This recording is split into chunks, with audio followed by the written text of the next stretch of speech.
Whenever a judge opens a case like this, you know something bigger is coming.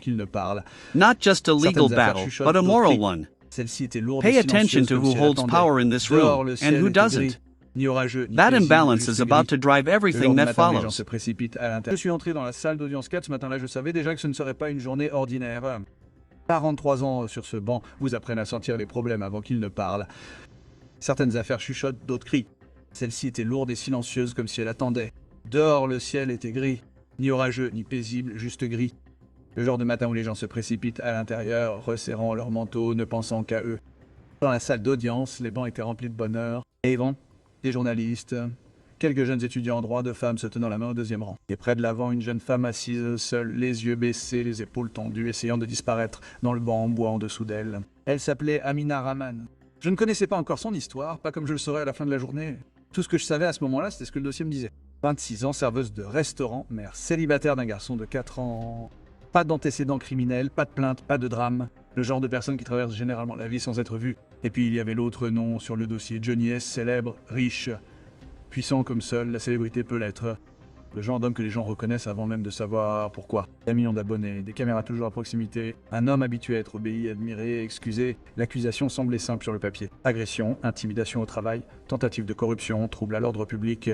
Tout cela autour d'un verre de luxe. This is where celebrity cases get dangerous. Fame creates a bubble, and inside that bubble, accountability feels optional. But legally speaking, status changes nothing. Assault, intimidation, and bribery don't downgrade just because someone has followers. À 9h29, les portes du tribunal s'ouvrirent. Johnny S. entra comme s'il montait sur une scène construite juste pour lui. Costume sombre, parfaitement coupé. Montre de luxe qui reflétait la lumière. Une confiance en soi portée comme une armure. Il sourit un instant, pas à quelqu'un en particulier, juste à la salle, comme s'il s'attendait à des applaudissements. Il ne regarda pas Amina. Il n'en avait pas besoin. Les gens comme lui le font rarement. Il s'assit, se pencha en arrière, croisa les jambes et vérifia son téléphone jusqu'à ce que je m'éclaircisse la gorge. Ce bruit a fait taire des salles plus bruyantes que celle-ci. Le tribunal est en séance, dis-je. Johnny leva lentement les yeux, comme si j'avais interrompu quelque chose d'important. J'ouvris à nouveau le dossier, même si je savais déjà ce qu'il contenait. Parfois, on ne lit pas pour s'informer, mais pour se rappeler. Se rappeler pourquoi on est là. C'est rappeler que tout le monde, peu importe sa richesse ou sa célébrité, répond aux mêmes règles entre ces murs. Monsieur S, je lui ai demandé, comprenez-vous les accusations portées contre vous? Il a hoché la tête une fois. Oui, votre honneur, mais je crois que tout cela a été exagéré. Encore ce mot proportion, un autre favori des gens qui n'ont jamais eu à vivre avec les conséquences. Avant que je puisse répondre, mon esprit revint à la nuit où tout a changé pour Amina. C'était un vendredi soir, animé mais pas chaotique. Le restaurant était l'un de ces endroits où rien n'est bon marché et où tout est délibérément silencieux. Une musique douce, lumière tamisée. Le genre d'endroit où les serveurs sont entraînés à se déplacer comme des ombres. Amina était en service depuis 3 heures. Elle avait mal aux pieds et au dos, mais elle était reconnaissante. Ce travail était mieux payé que le précédent. Les pourboires étaient bons et elle avait besoin de chaque dollar. Le loyer, la garderie, la nourriture, la vie n'attend pas. Johnny S est arrivé avec 2 amis. La pièce a changé dès qu'il est entré. Les têtes se sont tournées, les téléphones sont sortis discrètement. Le responsable d'Amina a chuchoté son nom comme si c'était un avertissement. Faites attention à cette table, a-t-il dit. Elle a hoché la tête, elle hochait toujours la tête. Elle s'est approchée avec un plateau et 2 verres d'eau. Simple, routinier. Elle l'avait fait des centaines de fois. Alors qu'elle se penchait en avant, un pied s'est légèrement accroché au tapis. Pas une chute, pas même un faux pas, juste ce qu'il fallait. Le verre a basculé. De l'eau s'est répandue sur la manche de Johnny. Le temps s'est arrêté. Amina l'a senti avant de le voir. Cette sensation d'oppression dans la poitrine, le regret instantané, la peur. « Je suis vraiment désolé », a-t-elle dit rapidement. « Je vais nettoyer ça tout de suite. Je suis vraiment désolé. » Johnny a regardé sa manche, puis elle. Son visage ne trahissait pas la surprise. Il exprimait l'agacement, un profond agacement personnel. « T'es sérieux ?» dit-il. La table se tut. « C'était un accident », dit Amina. Ses mains étaient déjà en train de chercher des serviettes. Johnny se leva lentement. La chaise racla le sol. Un bruit fort dans une pièce silencieuse. « Tu viens d'abîmer ma veste », dit-il. « Je m'en occupe », dit-elle. « Laisse-moi faire. » Il s'approcha. « Trop près. »« Tu sais combien ça coûte ?» demanda-t-il. Elle secoua la tête. Elle s'en fichait. Elle voulait juste arranger ça. Johnny rit. Un bruit court et aigu. « Bien sûr que non, » dit-il. « Des gens comme toi ne le font jamais. » Plusieurs personnes détournèrent le regard. Certaines firent semblant de ne pas entendre. Le silence est plus facile quand ce n'est pas ta douleur. Amina recula d'un pas. Johnny tendit la main et lui attrapa le poignet. Pas violemment, pas assez pour laisser une marque, juste assez pour contrôler. « On ne s'éloigne pas, » dit-il doucement. « Pas quand on fait une erreur. » Ses yeux se remplirent de larmes. « Monsieur, s'il vous plaît. » That detail Cela aurait matters. dû être la fin. Grabbing a wrist doesn't have to leave bruises to be assault. In the eyes of the law, unwanted physical control, especially in a workplace, crosses a clear legal line. This stops being an accident right here. C'est à ce moment-là que le directeur... Elle murmura. Je suis désolé. Cela aurait dû être la fin. Des excuses. Un moment humain, mais le pouvoir n'aime pas qu'on lui rappelle qu'il est humain. Johnny sortit son téléphone. Il appuya sur enregistrer. Répétez-le, dit-il. Excusez-vous pour que tout le monde puisse voir. C'est à ce moment-là que le directeur se précipita. Il essaya de calmer les esprits.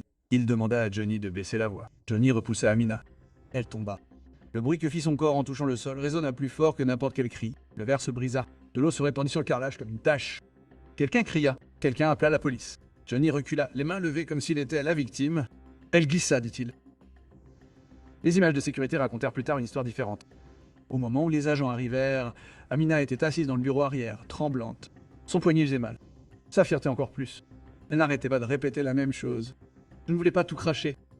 De retour dans ma salle d'audience, le procureur commença à exposer les faits. Déclarations de témoins, preuves vidéo, rapports médicaux, un poignet meurtri, une détresse émotionnelle, une perte de salaire. Johnny écoutait d'un air ennuyé, chuchotant de temps en temps à son avocat. Quand ce fut son tour de parler, il se leva avec assurance. « Votre honneur, dit-il. C'était un malentendu. Personne n'avait l'intention de faire du mal. Les émotions étaient vives. Les accidents arrivent. Les accidents arrivent. » Je regardais Amina. Elle n'avait toujours pas levé les yeux. Elle continuait, Johnny. Et je suis prêt à assumer mes responsabilités de manière raisonnable. J'ai apporté une compensation. Il fouilla dans sa veste et en sortit une enveloppe épaisse et lourde. Il la posa sur la table comme une solution. « Ne faisons pas perdre de temps au tribunal, dit-il. Je paierai ce qui est approprié. » C'est à ce moment-là que je me penchai en avant. « Monsieur S. » dis-je calmement. This is the moment his case collapses. Tout est une négociation. Offering money before judgment isn't generosity, it's attempted influence. Dis-je. Courts treat this very seriously because it shows intent to bypass justice, not participate in it. C'était la première fissure. Ce n'est pas une négociation, sourit-il légèrement. Tout est une négociation, votre honneur. J'ai senti la salle se resserrer. Non, dis-je. C'est une salle d'audience, et ce n'est pas votre tribunal. Le sourire s'effaça. C'était la première fissure, et ce ne serait pas la dernière. La salle d'audience est désormais silencieuse. Tous les yeux rivés sur Johnny S. et l'enveloppe qu'il venait de déposer violemment sur la table, comme si elle pouvait effacer les événements de la nuit. Je le regardais lentement, essayant de déterminer s'il comprenait ne serait-ce qu'une fraction de ce qu'il avait fait.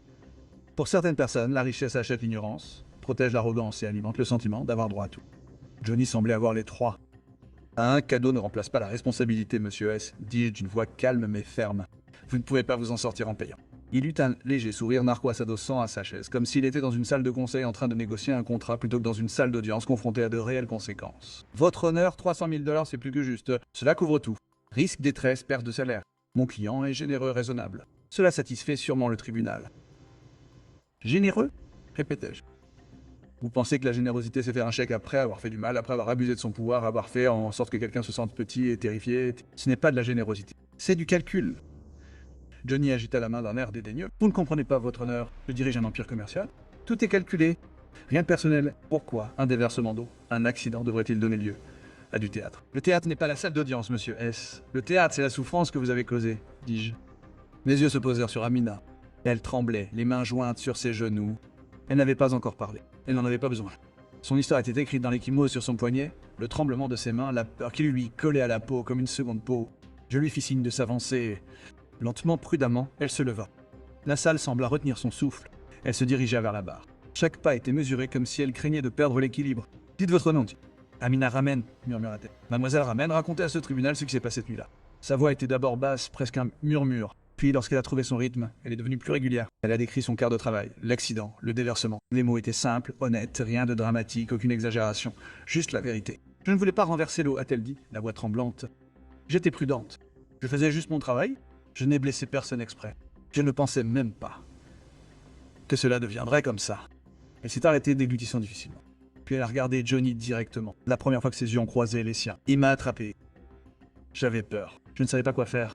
Je voulais juste rentrer chez moi et être en sécurité. C'était là, la gravité calme et indéniable de ces mots. La salle d'audience a changé. Un journaliste a chuchoté.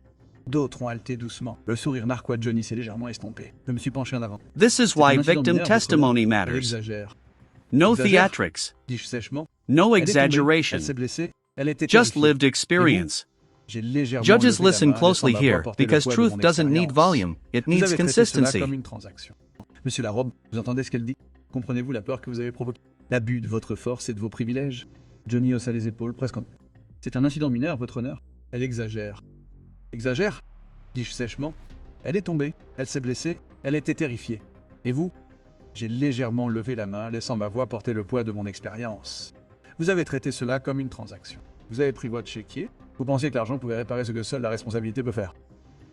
Il ouvrit la bouche pour répondre, mais je n'avais pas terminé. Non, monsieur. Ce n'est pas votre monde.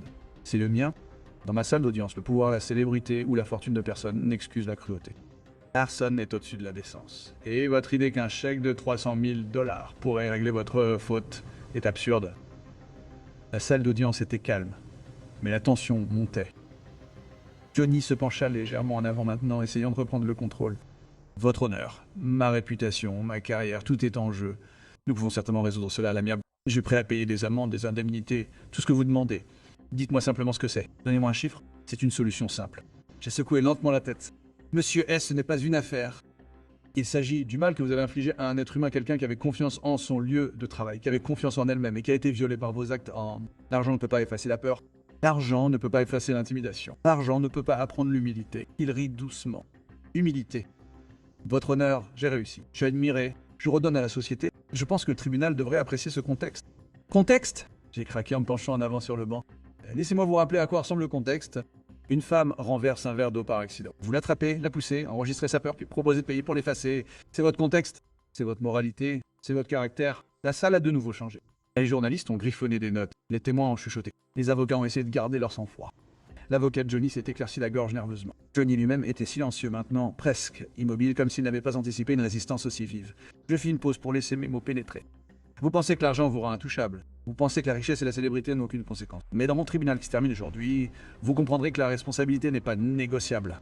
Johnny parla enfin, la voix tendue maintenant. Votre honneur, je ne comprends pas. Une certaine indulgence est sûrement juste. Un avertissement, une amende. Un avertissement, dis-je, sans un léger silence installé dans la salle.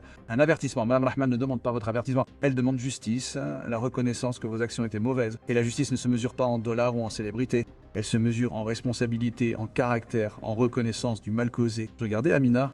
Son visage était pâle mais résolu. Voulez-vous ajouter quelque chose, mademoiselle Rahman? Elle se redressa, la voix plus ferme maintenant. Journaliste, je veux juste qu'ils comprennent. Je veux qu'ils sachent que la peur n'est pas quelque chose que l'on peut acheter. Qu'un chèque de paie ne résout pas l'humiliation. Ce respect compte plus que tout ce qu'ils possèdent ou gagnent. Le silence s'installa dans la salle d'audience.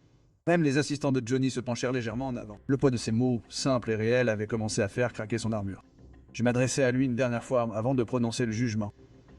Monsieur S, vous êtes un homme qui a mesuré la valeur en chiffres, en dollars et en célébrité. Aujourd'hui, vous allez mesurer la valeur en termes humains. La confiance de Madame Rahman, sa dignité, sa sécurité. Oh, tout cela n'a pas de prix. Et votre tentative de leur attribuer un montant monétaire montre exactement pourquoi la responsabilité est nécessaire. Sa mâchoire se serra, ses mains se crispèrent sur la table. Il comprit enfin qu'il ne s'agissait pas d'une négociation, c'était un jugement.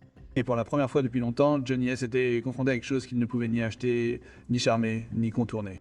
La salle d'audience était lourde d'un silence, de celui qui pèse sur chaque poitrine et fait battre chaque cœur fort. Johnny était assis raide, la mâchoire serrée, les yeux rivés autour de lui comme un homme réalisant que les règles qu'il pensait appliquer ne l'étaient plus. J'ai ajusté mes lunettes, je l'ai regardé, j'ai parlé lentement, délibérément chaque mot, étant un marteau frappant l'enclume de la responsabilité. Monsieur le Président, vous avez passé votre vie à mesurer la valeur en dollars, en célébrité, en influence. Aujourd'hui, vous comprendrez que la valeur n'est pas quelque chose que l'on peut acheter ou manier comme une arme. Ce n'est pas quelque chose que l'on peut négocier avec un chèque ou une promesse de générosité future. Là, la valeur se mesure en actes, en caractère, en la manière dont on traite les autres, en particulier ceux qui n'ont pas le pouvoir de se défendre. Il a ouvert la bouche pour parler, mais j'ai levé la main. Pas d'interruption. Aujourd'hui, ce tribunal ne s'intéresse pas à vos excuses, à votre réputation ou à votre philanthropie. Aujourd'hui, ce tribunal s'intéresse à la justice, à la décence humaine et à la responsabilité. Je me suis tourné vers Amina Rahman. Elle était restée calme pendant toute la longue procédure. Ses mains étaient maintenant jointes devant elle, son visage pâle mais ses yeux brillants de détermination. Mademoiselle Rahman, ai-je dit, vous avez fait preuve de courage face à la peur. Vos paroles ont eu du poids et votre dignité a été remarquable. Souhaitez-vous ajouter quelque chose avant que le tribunal ne rende son jugement? Sa voix tremblait légèrement, mais elle se calma. Votre honneur, je veux juste qu'il comprenne. Je veux qu'il sache que ce qu'il a fait était mal, que la peur n'est pas quelque chose que l'argent peut effacer, que le respect et la décence humaine n'ont pas de prix, que ce n'est pas une leçon que vous avez apprise d'un chéquier. J'ai hoché la tête. Merci, Mlle Rahman. Votre courage aujourd'hui ne passera pas inaperçu. Je me suis retourné vers Johnny. Monsieur Essam, vous avez tenté de transformer cela en une transaction financière. Vous pensiez que 300 000 $ pourraient effacer la peur, la douleur et l'humiliation. Mais la loi, et plus important encore, la moralité ne fonctionne pas de cette façon. Vous êtes coupable d'abus de pouvoir, d'intimidation et d'agression physique sur le lieu de travail. Ce tribunal doit envoyer un message. Personne, quelle que soit sa richesse ou sa célébrité, n'est au-dessus de ses responsabilités. Johnny s'est déplacé, mal à l'aise. Son avocat s'est mis à chuchoter, mais je l'ai fait taire en levant la main. Silence. Notice how this sentence isn't just punishment, it's correction. Jail time, public accountability, restrictions on power, and forced reflection. This is the court dismantling entitlement piece by piece. Il vous est définitif. Vous ne serez pas protégé par des excuses aujourd'hui. J'ai pris une profonde inspiration. Pour l'agression contre Madame Rahman et pour l'abus de privilèges et de pouvoir, vous êtes condamné à une amende de 50 000 $, payable immédiatement. Vous purgerez une peine de 45 jours de prison dans le comté à compter d'aujourd'hui. Il vous est définitivement interdit d'occuper des postes de direction où vous avez autorité sur des personnes sans supervision explicite pendant une période de 5 ans. Vous effectuerez 200 heures de travaux d'intérêt général, visant à aider les travailleurs vulnérables et les organisations de défense de la sécurité et du respect au travail. Enfin, vous devrez rédiger des excuses officielles à Madame Rahman, reconnaissant vos actes, son courage et le mal que vous avez causé. La salle devint silencieuse. Le visage de Johnny, il regarda autour de lui, comme s'il espérait que quelqu'un, n'importe qui, interviendrait. Mais le silence persista. Le poids de la justice s'était abattu sur lui. Ce n'est pas une négociation, continuai-je. Ce n'est pas un accord commercial. Nous sommes devant le tribunal de la décence humaine. Vous vous conformerez pleinement à la décision ou d'autres conséquences juridiques s'en suivront. Comprenez-vous? Il déglutit difficilement, hocha la tête en tremblant. Oui, votre honneur. Bien, dis-je. Alors nous allons continuer. Officier, escortez MS en garde à vue, et que cette phrase rappelle à tous que le pouvoir et la richesse n'excusent ni la cruauté ni l'arrogance. Johnny S. était menotté. Il trébucha légèrement tandis que l'officier Santos le guidait vers la sortie. Il cria quelque chose à propos de procès, d'avocats et d'injustice, mais sa voix s'estompa dans le couloir. L'écho du conflit entre le droit et la responsabilité était tout ce qui restait. Je me tournai vers Amina. Elle avait maintenant les larmes aux yeux, mais un petit sourire résolu se dessina sur ses lèvres. La justice a été rendue, dis-je doucement. Pas seulement pour vous, mais pour tous ceux qui ont été négligés, sous-estimés ou intimidés par ceux qui pensent que l'argent les protège de toute responsabilité. Elle hocha la tête. Merci, votre honneur. Je me suis adossé à mon banc, laissant le moment s'installer. Au cours de mes 43 années sur ce banc, j'avais vu de nombreux cas où la richesse et le pouvoir s'opposaient à la loi, mais peu avaient aussi clairement démontré la leçon que nous devons tous retenir. Le caractère ne s'achète pas. Le respect ne s'achète pas. La confiance, une fois brisée, n'a pas de prix. Alors que les gens sortaient de la salle d'audience, des murmures et des murmures se sont répandus dans la galerie. Certains journalistes ont pris des photos. Certains avocats ont échangé des hochements de tête d'approbation. Et Amina est partie tranquillement, sachant qu'elle avait retrouvé sa dignité et montré au monde que le courage comptait plus que la peur. Quelques semaines plus tard, j'ai reçu une lettre de Madame Rahman. Elle était retournée au travail plus forte, plus confiante et avec un sens de la justice qui ne pouvait être ni acheté, ni volé. Et j'ai appris par le bouche à oreille que Johnny S. avait été humilié. Il avait passé son temps en prison à réfléchir, dépouillé du pouvoir qu'il considérait comme acquis, apprenant de la manière la plus dure que la richesse ne peut remplacer la responsabilité. Et voilà, mesdames et messieurs, la leçon que ce tribunal laisse derrière lui. L'argent peut acheter beaucoup de choses, des voitures, des maisons. Let this sit with you. If power excuses cruelty, justice fails. But when accountability applies to everyone, dignity wins.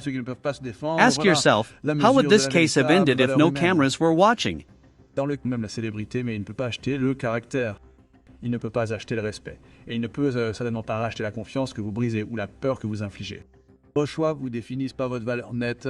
La manière dont vous traitez ceux qui comptent sur vous, ceux qui sont vulnérables, ceux qui ne peuvent pas se défendre, voilà la mesure de la véritable valeur humaine. Dans le calme de mon cabinet ce soir-là, j'ai regardé l'horloge du tribunal. 17h12, justice avait été rendue. Et dans l'écho de cette salle d'audience, une chose était claire, la responsabilité n'a pas de prix et la dignité est éternelle.